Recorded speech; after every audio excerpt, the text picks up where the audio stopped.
ko sa inyo kung paano yung cross cradle hold. Bale, ito yung cross cradle hold. Hawak-hawak niyo yung kailangan ng paghawak niyo kay baby. Supporting yung ulo niya. Yan.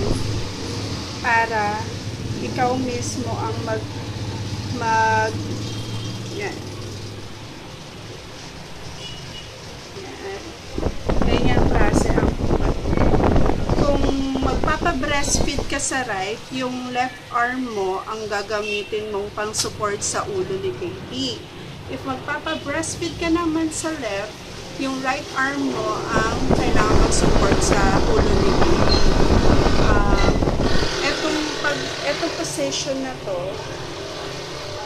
Etong position na to, maganda para sa mga maliliit na baby, yung mga premature, or yung mga mommy na nahihirapang magpa-breastfeed, magpa-latch sa kanilang baby para at least directly tinutulungan mo yung ulo nila na isentro yung bibig nila para makasuso ng maayos yung bata.